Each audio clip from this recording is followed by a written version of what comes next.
Welcome to the latest edition of Last Bell Boxing. Today we're pleased to be joined by Trevor Lake from Sportanarium Promotions. Hey Trevor, you doing okay? I'm all right. How are you? Yeah, very good, thank you. And Cris Boyle from Xbox Boxing Club and Boyle's Pro Boxing in Worksop. How are you doing, Chris? I'm good, mate. Are you? Yeah, very good, thank you. Thanks for coming on. Much appreciated. No worries. Pleasure to be here. So, take us back to the start of your two's relationship, because the way I kind of read this is you work really closely together. We do. I think we both got a very same ethos on boxing and how it should be. I think going back to how we started off with an interview like this, really. I mean, Trevor got in touch with us about speaking to getting one of the girls on the podcast. So we got one of the girls on the podcast, and because that went so well, we've got so many girls, and you know what I mean, young pros, and these guys didn't really know about British Irish boxing, so it were all like opening a new like envelope to them, and then we just got it, from speaking about BIBA and the differences with British Boxing Board of Control and them, and blah blah blah blah blah, and how it digresses and that, we just kind of got on the same path and both thought, you know what, we both want to do something, we both want to do the right thing, so let's try and work together, and that's how it will form Sportanarium Promotion. You know what I mean, in conjunction with us, and everything was through Sportanarium fast. These guys are tremendous. They've helped us so much. Yeah, it was purely by chance, really, wasn't it, Chris? I mean, it was literally like Chris just said. I reached out. I think it was to. It was back in it was Nicola, I think, wasn't it? Originally, Nicola Hopewell, and you know, Nicola back in those days, I think she was quite new on Twitter, and you know, and we were a new bit like yourselves, you know, interviewing boxers and sports personalities, and on our new platform. And yeah, I think we spoke to Nick and Chris. That's how Chris and I got chatting, and then like Chris just said there, you know, it went from there. Really, we worked out that actually we had the same ideas, and you know how we would like to see, especially for Chris's girls, who are, I'm going to say it now, are massively talented. He's got a massively talented stable there where he is, you know, and he's a massively talented boxing coach, and you know, underrated. You know, when you look on social media, I'm just putting this out here now. When you look on social media, a lot of boxing coaches on there, they're getting all this praise, and you know, Chris deserves a lot more praise than he gets. So, and he's a top man. So that's why we're proud to be associated and work with him. That's one of the reasons we've got you on here to try and push it for you a little bit, Chris. You can pay Trevor later, by the way. Yeah, appreciate that, mate. Like Lakey says, I think realistically, I think it's not so much the boxers or the people. I think people don't look at British Irish the same. At the end of the day, everything's professional boxing. And I don't know. I think it gets sideswept at times because it's different authority to what's been known for all these years. It's a change from the norm, isn't it, Chris? You know, I think because the British boxer, you've got us going now, lads. I tell you, but because people are conditioned, you know, for years. Naturally, it's always been the British Boxing Board of Control, and I get that. You know, they've been around a long time. It's what a lot of people know, and people don't like change. You know, if they, you know, they like to. If something seems normal to them, they're going to stick with it. You know, but BIBA, you know, they've been around a few years now, and they've got talented coaches, you know, licensed with them like Chris, and talented boxers like Chris's stable, and many others across the country. You know, but for some obscene reason, you know, you still find that you get these. Well, I'll say that most professional fighters know professional fighters. It seems to be more, you know, on social media you get some Larry types that go, oh, they're not professional boxers. It's glorified white collar fighting, and it really isn't. It's professional boxing, and you know, and I think you know just by looking at the following, the likes of Nicola, Holly, Ellie, you know, etc., are now starting to get, you know, they're the future of boxing. It doesn't. I've always said all along, a license is a bit of paper. You know, it's the fighter. You know, I don't look at boxers and you know, from around the world and think, oh, I wonder which body they're licensed with. You know, I look at the fighter and think, Jesus, he or she is a really talented fighter. You know, and I think in time, I think that will happen. You know, and I think it's slowly starting to. You know, I honestly do believe that. Trevor, is it snobbery then regarding people's views on BIBA? Is it a bit of snobbery within the boxing industry? Would you think? Yeah, I think there is. I think there is a bit of snobbery. Is it snobbery? I don't know. I think now it's becoming more a case of people are starting to feel maybe a little bit threatened, a bit uncomfortable by the fact that BIBA is starting to come through, starting to make noise. They're getting some good fighters signed up. There's good cards coming up. And it's probably a little bit of everything. Bit of snobbery. Like I said, not liking the fact there's changes afoot, and maybe feeling a little bit threatened. Maybe feeling, because at the end of the day, boxing's a business, isn't it? Everybody knows boxing's a business first and foremost. And at the moment, the Board of Control, for want of a better word, they monopolise boxing in the UK. And of course for them, they don't want to see their finances threatened. And if there's another player on the block, potentially, they could see disillusioned fighters, maybe disillusioned with the British Boxing Board of Control or with whoever that they work with via the British Boxing Board of Control. If those fighters are becoming disillusioned and they see another path, at the end of the day, they may take that path, which is then threatening their business, isn't it? They don't want to lose money, and that's what it boils down to at the end of the day. It's all about money, Chris, we spoke about this just off air, so I'll bring you in here. You were talking about how our boxing seems to its focus seems to have got a bit muddied, and it seems to be more about money now rather than the glory of winning a title or the glory of creating a legacy. It does, doesn't it? I mean, I think the problem you get is a lot of people only big shows like Sky Sports, DAZN, Fight Night, the rest of it. That's them three really, and a lot of the others get missed. Carl Greaves, a small old promoter, does several shows a year, but they never get televised, hardly any of them. So people don't, like even Carl Greaves don't even know they're happening, but they are, and he's a great promoter. But they just see what's on TV, so they think every boxer who's worth it, who's decent, should be on them shows, and they go crazy about it. And what they don't realize is that they've got to sell about 300, 500 tickets to get on them shows. A promoter to look at them again comes back to money. It's not about how good you're going to away corner, then you might get picked that way. But other than that, it's a snippet in it. You just got to provide an income for them. They're not going to put you on nothing. So it is money. See what I mean? So it's a small little shows like promoters, really like we're trying to do with BIBA. What really try and do it to the business ones that can't do the things like that and can't do it. But it is because of like that where it's got worse, because years ago it was only really BBC had a few boxes on, didn't they? They went through a patch of it, so did ITV5, but they've all like dwindled away now and been swallowed up by DAZN, aren't they, etc. For subscription. That's basically, like I say, it's money. If it weren't about money, there'd be all these subscription services. You wouldn't have to buy box office anything, would you? Because it weren't about money. So that just shows you. And you see it a lot, don't you, Chris? You see it a lot when you get, let's say, a good ticket seller who's maybe a better ticket seller than the other fighter, comes up against someone who's come from the small hall and gets beat. Going back a few years to Buglione, he were a great ticket seller, wasn't he? He was a good fighter as well. But he got caught out in the late. Who stopped him? Somebody stopped him late. No, it was Liverpool. He's gone off the scene now. Well, I can't think of it. He lost to Callum Smith in first round, but he beat Buglione. But I can't think of the guy's name. Rocky Fielding.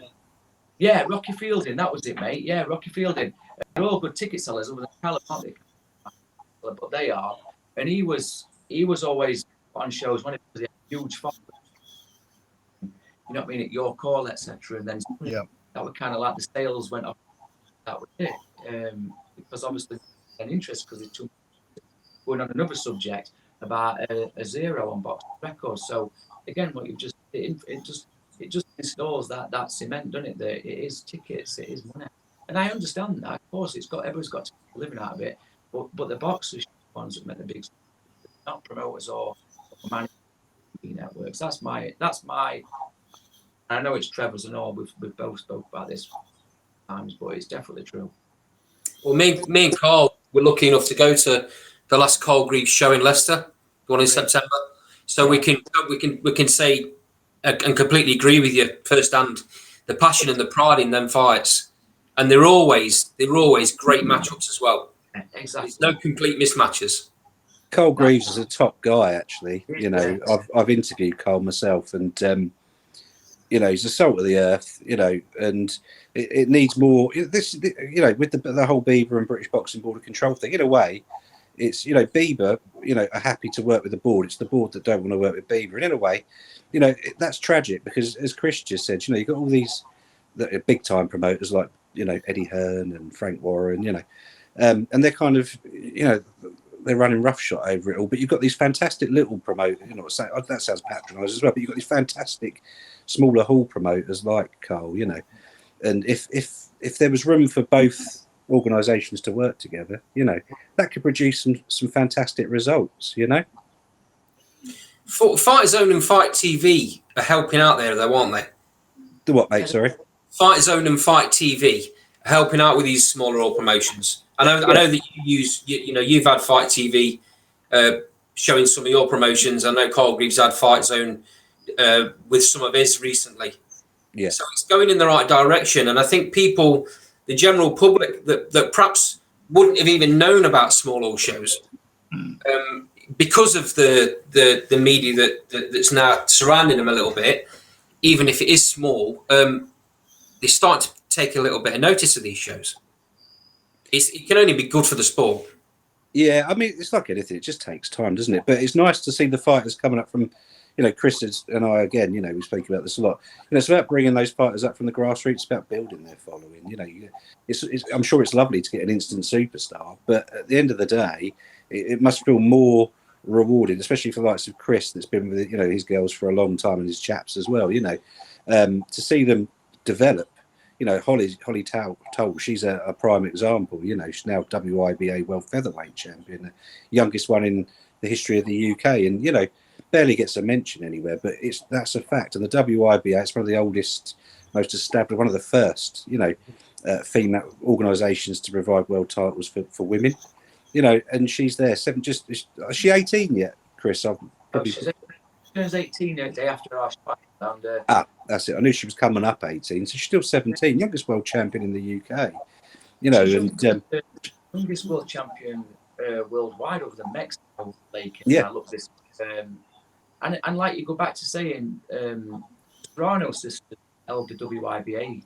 So did Dolio, so did Layla Ali. You know, yeah. This on. So it's a credible world title, but like you say, it gets swallowed up again, doesn't it? By WBO and, you know what I mean? Exactly that. It should be really in there. It shouldn't really matter, should it? But it was. I get it. No, at the end of the day, it's just, you know, title's a title, isn't it? You know, like I say, that's a well-established title, you know, and start somewhere, aren't they? Yeah, they've got to start somewhere, and it's the springboard to bigger things for them, you know. Amanda Serrano is very proud of that as well. I've seen a number of tweets where she's taken photos, you know, with that title. Yeah, mate, both very proud because I think both sisters won it, didn't they? They did. And I think even you speak to people now, you know, I've talked to a lot of girls on and the coaches who've gone to WIBA, but they all rave about it and how easy it's been to, you know, navigate rather than the other spots, such a big pool and very difficult to navigate, and sanction fees are enormous. I mean, they're not cheap wherever you go, but, you know, some of them are crazy, but at least they give chance to fighters. And they contacted us about my girls. We didn't contact them. They looked us up and got hold of us, and they wanted us to box their titles. A bit like WBF have just have as well. They've just Mick Gouch from them, and they want us to box their titles. So it's getting there, isn't it? And they're, like I say, they're all credible titles. And years ago, like I say, WBF, Evander Holyfield won it, and, you know, the list on for them as well. So Robin Reed, plenty of fighters have held the W. Yeah, like a lot. So we just keep going, don't we? We just keep going. We're happy what we're doing, and exactly. I mean, I think a lot of people, you know, they're like, oh, you've got to be WBC, you've got to be IBF, you've got to be WBF. And of course, yeah, that's coming in time. I mean, what people still forget is that BIBA work with the IBF, BIBA work with the WBO, BIBA work with the WBO. You know, we work with those organisations, and change is coming, you know. And of course, and it comes back to that whole, like we said at the beginning of the conversation, it's about money. You know, these organisations, these sanctioning, they're businesses, you know, and, you know, they're there to make money. So if they can see the likes of Holly, Nicola, you know, and all the other fighters, you know, that fighting on BIBA and doing a good job, of course, they're going to want to be associated with them. At the end of the day, the fighter makes the title make the fighter, you know? Yeah, true. So if you had a magic wand, then boys, what would you be wanting to do to take it to the next level? Is it about a broadcast deal? Is that what would take it to the next level? There's big news coming about a broadcast deal, but I can't tell you yet. You'll have to come back on and tell us when you can then, Trevor. Yeah, there's news coming. Trevor's having a laugh. He can't say that and then not go any further. Come on, Trevor. It's a family show. No, not. But no, there's lots. Chris, you know, back me up. There's lots going on. I've been quiet on social media for a little while. I did put the post out yesterday saying sorry we've been quiet, but there's been a lot going on behind the scenes, you know. And yeah, we've got some exciting news coming. Great stuff. So Trevor, take us back. So obviously we've got a lot of people on here that follow us that will be very interested with this interview because they won't know this side of boxing. Take us back to where Sportanarium started. Oh well, that's it. Started that again. Bit of a fluke, really. Myself and a couple of the lads on the Sportanarium, Arv, me too. I'm sure you know Arv. A couple of the other lads. You know, we started off working on a little community radio station. We got asked just to talk about boxing. You know, so we started off doing that, and then as time wore on, we thought, you know what, there's an appetite for this. You know. So we started literally our own radio station. Sounds simple, doesn't it? And you know, and it grew from there. Really, I mean, we've got, you know, the radio station is now called Sportswire Radio. It's I've handed the reins because the promoting side takes over a lot of the time now. I've handed the reins over to the Reverend Thomas Bryce in the USA, who's a magnificent fella, and we've rebranded it as Sportswire Radio. But yeah, I mean, literally. You know, it came around just, like I say, through pure chance. We just, a few lads that loved fighting, loved talking about boxing. Arv obviously is a passionate ex-fighter himself, 100 fights as a journeyman. So we interviewed lots of wonderful fighters along the way, like Jane Couch, Carly Skelly, you know, Michael Sprott. I mean, the list is endless. It goes on and on and on. You know, we've spoken to some fantastic boxers. And it's just grown. It's grown and grown and grown. But like I say, now I've taken a backseat more on the radio side of stuff and handed it over to Thomas, who's doing a phenomenal job with it. Lots of live shows on there now from America. So yeah, and it's just, and Arv and Steve and a couple of the other lads now, they've, you know, we are concentrating more on the boxing, promoting, growing it. We get a lot of stick. You know, we get a lot of abuse for different things. You know, more so because of that BIBA connection, but we've got faith in BIBA. Conversations we've had along the way, that's what convinced us to license with BIBA, you know, and we're going to carry on doing it because I think BIBA's only going to grow. When did you have your first promotion show then in the UK? 4th of September. Right, okay. In Brighton. That's when Holly won. And again, you know, with a lot of input from Chris. We've, you know, that was our first show, and already we've got the youngest world featherweight champion in the world. So that was when Holly won the world title and Nicola won the European title, yeah. And obviously Ellie won the WIBA international intercontinental. Is that right? International. Yeah. So, that brings us quite swiftly on to the connection you've got. You sponsor Chris's boxing club as well, don't you? Well, say sponsor, we support. We don't, with Chris, it's kind of like a two-way thing.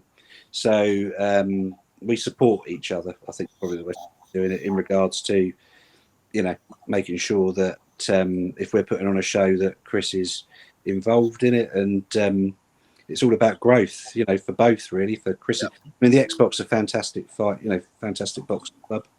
Like I say, super talented coach, and that's not me being biased, it's just a fact. Got some super talented fighters in there, and you know, for us, the relationship that we've got with the Xbox is, you know, second to none.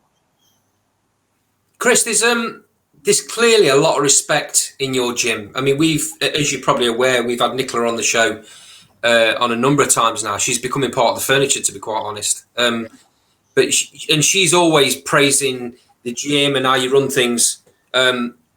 Take us back. From what I understand, it started out as a family run affair. Is that still the same case? Yeah, it's still the same case, mate. It started out. Take it back a little bit further. I was setting up in the Lincoln area for like areas, for youth and that. I was setting up. I was busy with that, to be fair, and then they got hold of me and says, "Oh, do you setting one up in workshop?" So I thought, I ain't really got much time. You know what I mean? It's been about over a decade now. I got loads of time for that because I was busy with them. But I thought, you know what? I'll try it. I'll give it a go. So I set one up, and on the first day we opened to where we are now, it's just been nothing but like full, and and just progress and success. I mean, it's family all the time. I've got like who started with me at 4-year-old, and they're now like 17, 18 years old, and they've won everything in amateurs from that age. Crazy. I look at pictures. I mean, I had Ollie at 10, never put on a pair of gloves. Same as Nicola, never put on a pair of gloves, and then you just grow them, don't you? They win all that, and then they just rest to pro. So it's lovely to see. It goes back to what Lakey says, and I don't think you get same buzz off anything other than that. I've had a lot of fighters approach me, said, can we join them? Would you pay me and blah blah blah blah. And I've refused some because I don't know what it is. I just ain't got a connection with them, a natural connection, and I feel like I can work with them because I know them, and I take somebody I know I don't know. I'm not sure that I'd give them the same, or I'm not sure it'd be the same if I'm honest. I don't think I have a passion for it, so I'd rather just grow them through the gym and then take them to pro if that's what they want to do. That's just how I see it. So yeah, totally family. Everybody's involved family-wise. I mean, Litland, she started off boxing for me. She's now 14. She boxes well, and she's already won national titles and Irish titles, and you know what I mean. So all my grandkids good now as well. So it's madness. But yeah, it's definitely a family club. Once you set the gym up in Worksop, yeah, was it always the goal to have pro fighters from the gym? No, not at all. I never even looked at it. I never even considered it because then we were just like building amateur champions, and I didn't really even put a link to it. I just thought that they'd maybe stay amateur till they wanted to be amateur, and then they'd fall away from sport like a lot of them do anyway, because they get jobs and friends and relationships and stuff like that, and so you just don't even think about it. And then one day we just started to push it. I got involved. I'll tell you how it started, the pro thing. I got involved with Nathan Castro and his dad, and they wanted to be in corner with him, so I went in corner with them and helped out with Nathan and Frank, his dad, who were great people. And they kind of like got me involved with the pro side in Rio, Calistrov, Assassin Promotions, and that's kind of how we stumbled into pro. And then that's how, when Nicola kind of finished, because she won everything amateur-wise, I said to Nicola, what's next? What is it you want? And then she says, well, what's options? So obviously says, well, these are the options. And obviously, you can become a trainer for gym, but there's obviously the pro side as well, whatever you want to attack to do. So we said, we'll have a go at the pro side. My first fight over the next. No, that was my first fight. One of the other amateurs, he had one fight and won it, but then he has got an illness. It's the life-changing one.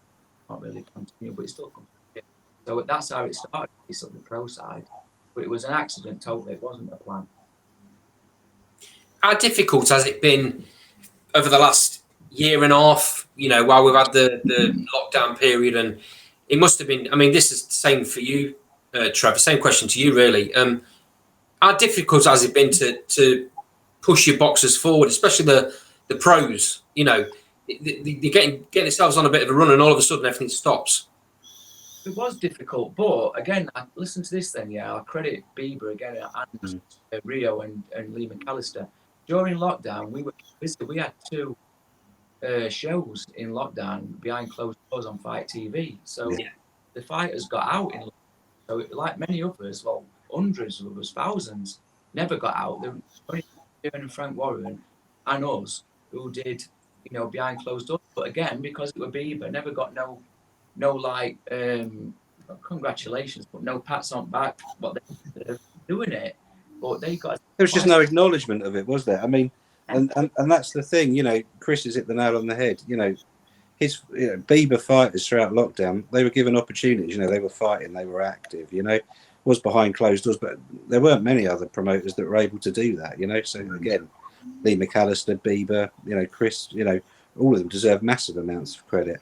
And well, you know what I mean. They were paid for fighting, so it kept them busy, but also giving them a little bit of a wage as well. So it was great. Lockdown, it weren't that bad. It was difficult. Very difficult for amateurs because they couldn't train, you know what I mean? And the pros could, because they were elite sports, so they could train. So it was very difficult for them. But we were, like I say, we were fortunate. It'd have been hard, I think, if there had been no closed door shows, because then, you're just ticking over, keeping busy. But you can go a bit stale like that because you do need some kind of goal, don't you? Talking about your amateurs, have you lost a few fighters along the way then during that period that just lost a bit of interest because they couldn't come down the gym? Maybe 5. That's how good it is. I've lost. I think I can only really name one that I've lost. It's just basically because he's moved to big school and only a little. Right. He had him since 5-year-old, but he got to 11, and you have to change, don't you? But there's been no. It weren't because of lockdown. I don't think that now. But I've not lost any of them. They're all fighting this Saturday actually in Bristol. So no, they have to stay with me. If not, we've gained more now. Crazy. Chris, do you get any support from the local authority up there, Bassett Law? Not really, mate. A bit support off of one councillor, Josie Potts, who's a Labour councillor, local. She's helped us out with 2 trips to Ireland when the amateurs were boxing. Nicola went on that and told her. But other than that, no. I've not had no help, to be fair. Obviously, there was help during the lockdown. You got your grant for your grant for your business type thing, for a third of your income and all that kind of thing. But we didn't have nothing in exchange really, because I have asked. And there were one time I did a vendors scheme, at the gym for people out of prison, and I did it for free for about a while, and I thought that might get me some help, but when I asked for it, but it didn't. But Council Josie Potts were good, but anybody else, no. No. That must be a bit frustrating because you're giving, and like any boxing club around the country, you're giving a service. You're taking kids that would normally just be hanging around on the streets. You're giving them something to focus on. Yeah, it is, and every boxing club's saying it's not. It's definitely a boxing club, but they all keep people out of trouble, out of prison. I know it's an ongoing story that you hear a lot of, but it's true because I've got a lot of lads who are fighting who have even openly said it, and a lot of them have been really naughty. But like anything else, isn't it? Because it's not sport and it's not football, it don't really get the kind of like push through. It should, because some people say it's a violent sport, boxing, blah blah blah blah blah. You can't really win, can you? But I can say so firsthand from when I was setting these ones, like that and social behaviour and crap. Thinking that when I first started 20 years ago, it definitely works. Boxing is a definitely steering block to steer you away from it. But I don't think it'll ever really get applauded. It's just because of people still see it. The old brands still see it as a bit of a violent sport. Yeah. Minds, can you? It's just how it is, and I won't be only club in England what won't have had help off local authorities and that. Some will, some won't. It depends on the yard, doesn't it?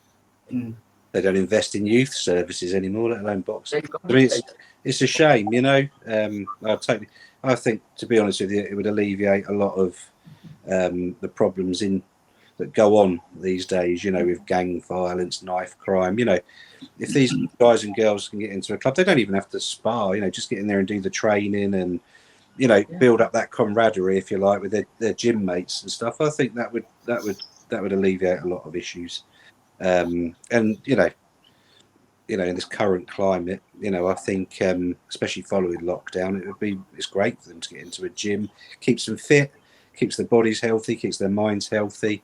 They make new friendships maybe they wouldn't have made previously. They can bond with their coaches, bond with other people in the gym, and it's a place they can go not just to train, but it's a place maybe they can go and talk. You know, if they've got something they really want to talk about, it's a great place to be able to do that. You know, it's a secure environment. So, you know, I just think it's a shame that in this day and age that there isn't more of a push towards that. You know, It's a shame, like, because when you look at it, when I was growing up, I spent basically every night, and I did an all at the boys' club in Worksop, which called drill all, and you know, upstairs football and snooker, and That's downstairs in the cellar, which would never get past now as a box, never get from standards, but it were always bloody flooded. But downstairs were boxing, so you just all your day there, and that's where my mum used to take us, and I get away by now. But boys' clubs you don't really hear about them anymore, do you? And even like what's that other one called? That like church. What's it called?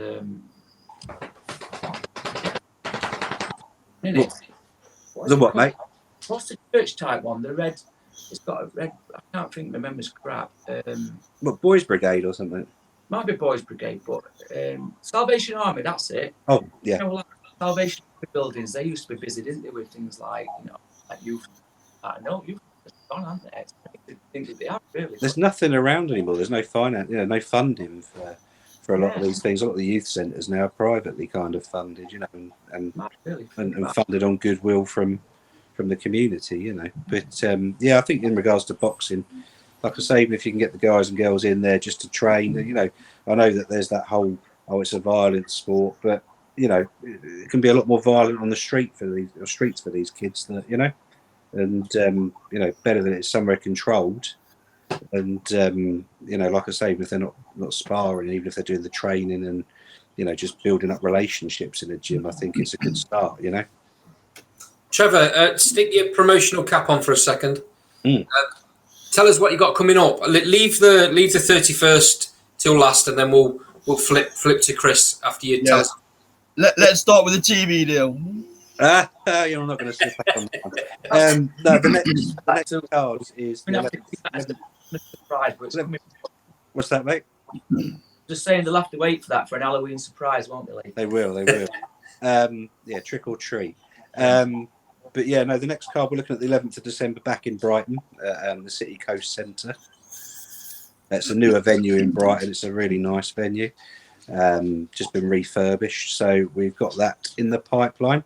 So obviously I know we're going to talk about the 31st in a moment, but once that's all successfully completed, then it'll be onwards to the 11th of December back in Brighton, and we'll release all the details about that one very, very soon. But it's going to be a packed card, and it's going to be an exciting card, and obviously it's going to have a TV deal, which is wonderful. So, Trevor, are you hoping your gates start to grow a little bit now? Now we're coming back into a little bit of normality. Hoping what, mate? Sorry, I think it's my that your gates grow, your attendances. Yeah, that's the plan. Obviously, the shows that we're going to put on are going to be fantastic shows. I think the September the 4th show, obviously it was the first one for us, so it was a bit of a trial and error for us. And like all shows, it's going to be hiccups. And I think with that one, it was a case of the way the fights ran, they overran in the end due to things that were beyond our control.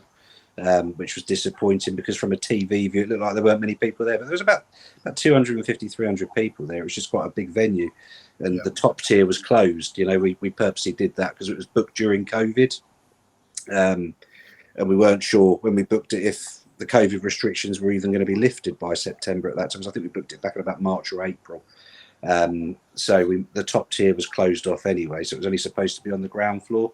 But then what happened was obviously COVID restrictions got eased, and people, because you get a better view from up the top than you do on, believe it or not, the balcony looking down into the ring, it's a better view.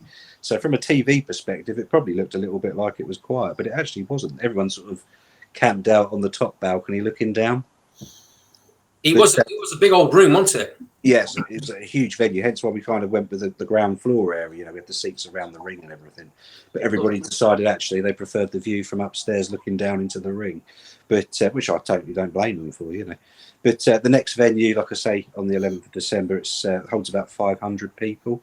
So, and again, I think with the September venue, it was quite soon after restrictions has eased, and people still are a little bit hesitant about about going out and being in close proximity to others, and they definitely were at the beginning of September. But hopefully now that's kind of moved on a bit, and we're hopeful that come December, people are come out and support the fighters. So in a couple of weeks' time, you have a show in Worksop, and I think we're naming it Halloween Homecoming. Is that right, Chris? That's right. That's 31st. That's afternoon, 1 to 1:30. Lakey's done promotional side for that. Was Sportanarium with the Halloween theme. It is good actually. They're ever so good at stuff like that. They're brilliant. But yeah, big shout out to Sean on the IT. I think. Hey, that guy's brilliant. Actually, he's crazy. The guy's crazy when you meet him in person, but he is. Oh, he's crazy. He's totally good at what he does, though. But the man's mad.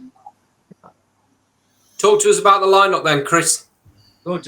Well, the lineup obviously, we've got 4 girls, 4 boys, all from our stable. It's international show, so we've got fighters coming in from Nigeria, Ghana, obviously Ireland, places like that. So it's not like a show where the fighters are matched against poor fighters. My girls are fighting unbeaten girls. I mean, I've got Nicola fighting a girl who's 2-0, 2 knockouts, and a decent girl. And she's Nigerian. And I say one thing about the Nigerians, they're tough girls. If you watch how they train out there, and you watch how they fight, they give it. They're not there to lose themselves. I've got one for Nicola, that's 2-0. That's for a Commonwealth title, PBC. That's that one. And then I've got Ella fighting for a Commonwealth title. These are both 10-round fights, and she's fighting a girl, Gifty. I think Chris. I can't pronounce the second name. Gifty Ankura. I can't say it, but anyway. Ankura. Is that PBC as well? Yeah. Sorry, what's that? Sorry. Is that PBC as well? That's PBC Commonwealth as well, and she's 8-6-1. So she's obviously got a good record. She's got a winning record. And then I've got Ole fighting for the PBC World Featherweight title as well, and in a WIBA one. And she's fighting a 10-round fight against a girl who's 5-0 from the area. So again, they're good girls. They're not. If you watch them online, put them on YouTube. The girl that Ollie's fighting is great. She's massive and all, featherweight. Looks like 6'4". But it's a good fight. That's them 3. They're obviously Ollie's top at bill. Then you've got Nicola, and then you've got Ella, and then you've got the boys underneath it. The boys, obviously, Alvis made a good start. My Latvian lad, again, start. They're 8 with him, and he's cruiserweight, and he's 2-0 at minute, and then he's having his 3rd fight, so hoping to go to 3-0, and I want to get him to like 4 or 5, or maybe for something like an area title, or maybe look at an English title, eliminate or something like that for him.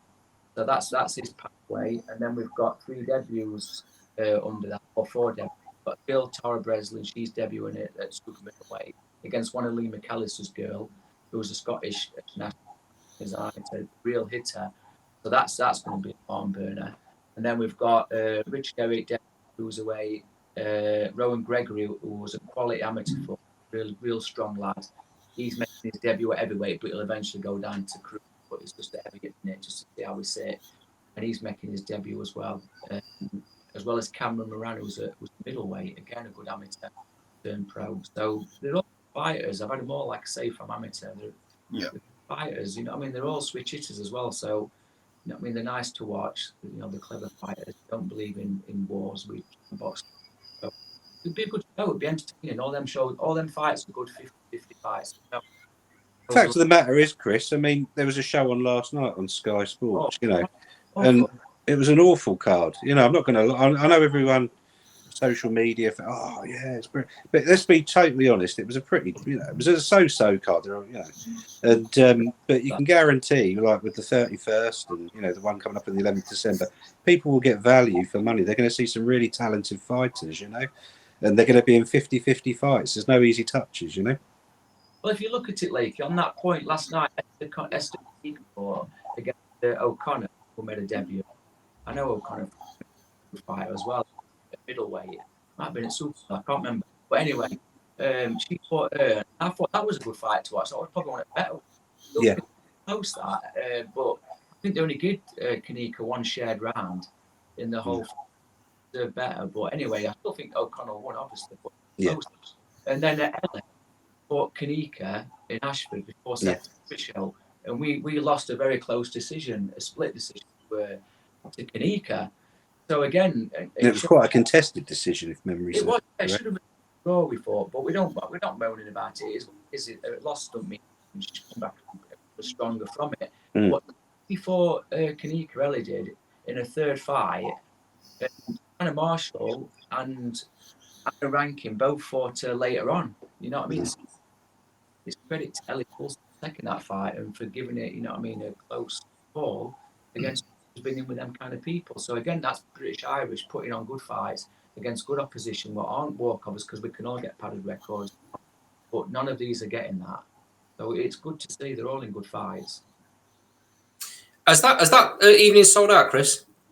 It's more or less sold out, mate. I don't sell anymore because it's like what Lake was saying about venue. This is the venue what we've used for our amateur shows for over 10 years now. It's a good venue. It's lovely, very nice venue. It's very smart, but it's small. Do you know what I mean? But it's comfortable and we know how it operates. So we didn't put in too big and think, you know, let's just keep us costs as low as we can. And let's just know what we're doing before we start stepping aside. But and also, I'm massive on loyalty, and that venue. I've known that venue since I was a kid. I've been there since I was about 7 years old.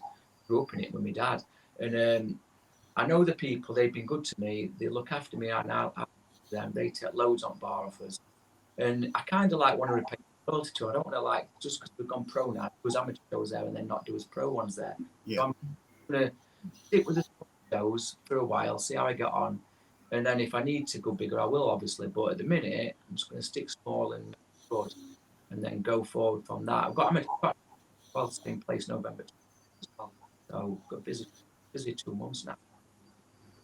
I mean, the idea moving forward, Guy. I mean, like I say, Chris has got the show on the 31st, and we're looking at December. But we are going to be looking at just putting on regular shows all around the country, ideally, you know, and just getting these girls really. I mean, Nicola's got a great following already, but it's about drawing attention now onto Chris's other fighters. You know, I know we keep saying they're super talented, but they really are. You know, and all I can do is urge people to get behind them and come and see them or watch them when they're on the TV. You know. Like, you know what, mate? They're all super talented, them girls. I mean, they are. The boys are and all, but the girls really got to look at it this way. Not many fighters titles back to back from 11-year-old like Ollie did. Exactly. Who's never lost a national title, and several overseas as well. You know what I mean? Nicola won titles as well. Development. We actually got the ABA title, which got 5 of them. So talent she is. They're all talented. They're all going to go on and win world titles.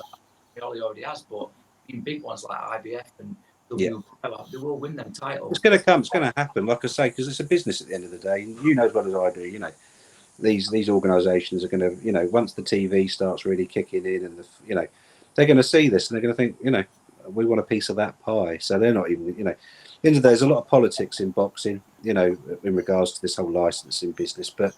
All I can do is say to people, you know, don't look at the license, look at the fighters, you know, get behind them.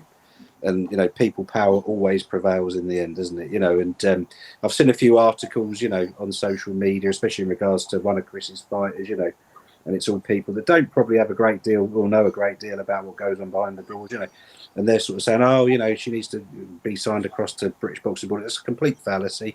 You know, she's going to be, you know, the likes of Nicola, Holly, Ellie. They're going to be superstars regardless, you know, and it's going to happen, you know.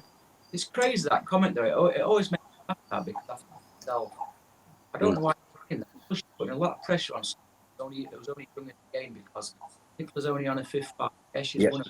She's fought one girl twice who had a losing record, obviously. Then she fought Anita Addy with her first fight, who was decent, but we were steamrolled. Credit Nicola again on that. But then we fought Garcia, who was debut, a right good fight as well. That were a quality fight. It was brilliant. And then she fought Cara, who was 0-3. So people like kind of want us to run before, you know, before we're even like crawling, and let's just let them gain experience, let them just get the knowledge, a bit of a following. Then they can move on to big stages anyway through this route. But people don't know boxing if they think, oh yeah, get money now. It's crazy. Well, it's just unfortunate. I think, unfortunately, a lot of people think that boxing is Eddie Hearn, and don't get me wrong, Eddie Hearn's done a fantastic job in boxing. You know, Jesus, you know, you can't knock the fella at all. But unfortunately, a lot of fans, you know, do think that the only way that a boxer can be successful is to sign with an Eddie Hearn, you know, and that's a fallacy. It's not true, you know. You know, I'm sure if you get, you know, it'd be a wonderful achievement for people to fight on those cards, but you know, they're gonna do fine as they are. They're gonna get to where they want to get to, and you know, And if you look at it's gonna happen. Eddie Hearn's first venture into sport, people used to laugh at that guy when he had Audley Harrison. Yeah. And you know, it just shows you how far you can go. But I don't really care who anybody boxes for. I don't say anything bad about British Border Control. I don't mind it. They can do whatever they want. I've got no influence on it or opinion on any of them. It's up to them. I just wish people would just think the same about them. You know, when they do something good, like that European title and you know, and the girls winning national titles and international titles. I don't think it's so well done to them before starting to like divulge why they're doing what and who they're doing it with. Just say well done and on to the next. You know what I mean? It's not hard to be nice, is it? But things like on social media, it's hard. It's harder to be. It's to be nasty. It's crazy. Social media was mad. Yeah, I mean, really and truly, they should have been giving kudos to the fighters, you know, to the teams behind the fighters, you know, for bringing them on so quickly and getting them to where they're at. You know, you got Holly, who's a world champion, Nicola's a European champion, Ellie's an international champion. Focus on the positives, you know, and say, well, actually, these girls have achieved that status in a really short amount of time. Yeah. So if they can do that in that amount of time, what's the future going to hold for them? You know, how far can they go? You know. And you also think of it, mate. Look at the girls. Looking at these girls winning these titles. What aren't the massive titles? But when they what maybe can't do what girls is doing, there's still a route for them. You can still do but no matter how good for boxing, it's for the sport, isn't it? But again, you just can't win it. You can't win with everybody, can you? And it is what it is. You know what never ceases to amaze me is the hypocrisy. How can it be that people like Florian Marco, who's come over from kickboxing, is given all the credibility in the world, yet because Chris, your fight is under a different governing body, nobody really understands the majority. If I'm honest with you, the majority and probably not took the time to understand it. They're given next to no credibility. Well, how can that make sense? Because I'll tell you why it makes sense, mate. Because I listen to Peter Fiore and a good conversation with Fiore quite a lot, and he's right what he said. Yeah, Box is a brilliant trainer and he's a brilliant guy. Like he says a lot, boxers now are built social media, built in a gym, and it's true. If they've got a big following, like you know, like certain females, because he knows that a following means a brand. It means so it means pay-per-view buys and all the rest of it. Again, it goes back to the business point of view. But you're not a good fighter because look at anything on social media.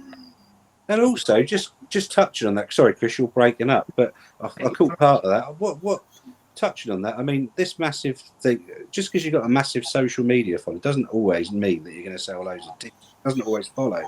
You know, for certain fighters, a lot of that is.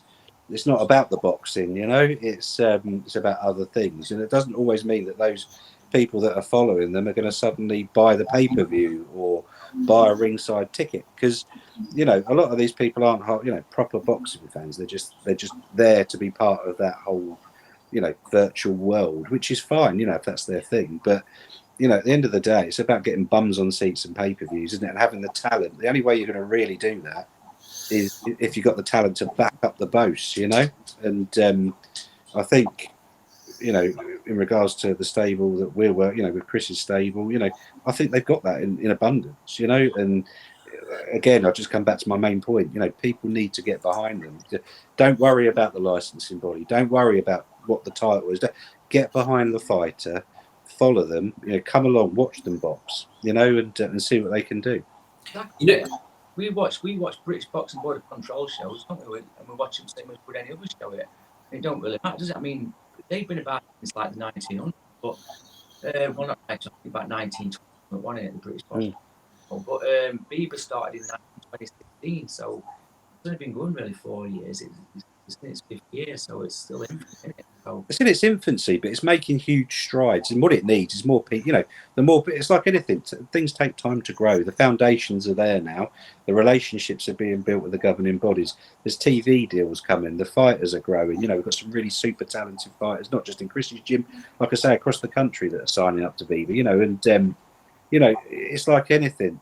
It will grow. You know, and there's nothing stopping the British Boxing Board of Control working with BIBA, apart from the British Boxing Board of Control. BIBA, you know, haven't put up any boundaries to prevent that happening. So, you know, that's for them to sort out on their political, you know, ideals or whatever you want to call it. But, you know, the fights are going to be there. It's going to be an entertaining ride. And I just think people need to really embrace it. And also competition's healthy, you know. It's a very boring world if there's only one, you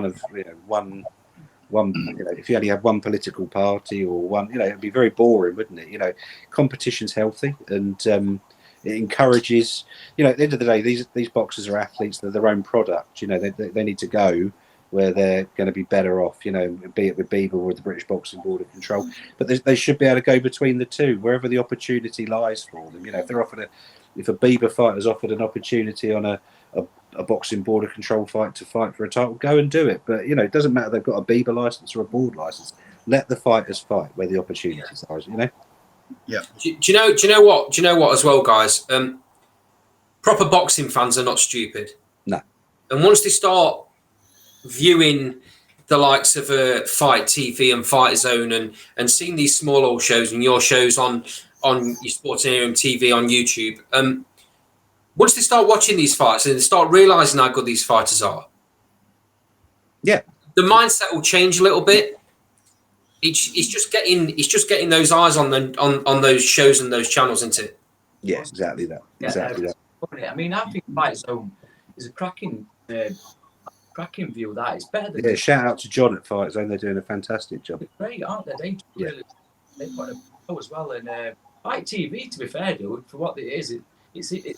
You just log on, don't you? You're on, aren't you? And you can watch so much on there. A lot of the good fights on there. I mean, Josh Taylor was on there, wasn't it? Versus Ramirez, that's a cracking fight. So yeah.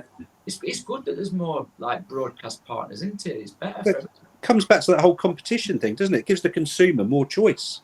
Right. You know, why should you be fixed to having to watch Sky Sports or, you know, whatever other BT? You know, if you know, people these days want ease of access as well to watch fights. You know, and why should they pay through the nose for some of these cards? You know, make it affordable. You know, just been through a bloody pandemic. You know, globally we're going through a massive financial crisis. So don't milk boxing fans for 30 quid to watch a boxing card. Make it realistic. You know, quality.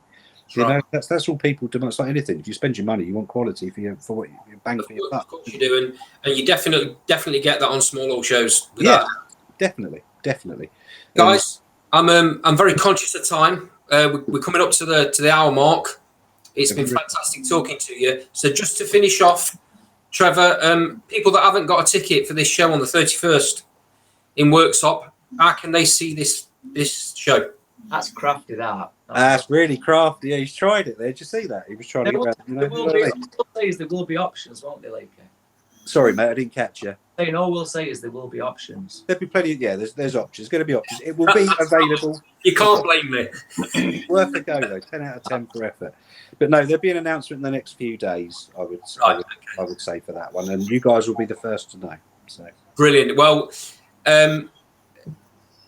no one knows about this yet, but myself and Carl will be coming down to the show, and hopefully doing a few bits and bobs with you, which is fantastic. We're really looking forward to it. So for now, guys, it's been brilliant having you on. Thank you very much, and we'll see you on the 31st. And thanks for having us. It's been a pleasure chatting to you, lads. Cheers. We've just lost Cris, but all the best, Cris. Oh, he hangs up.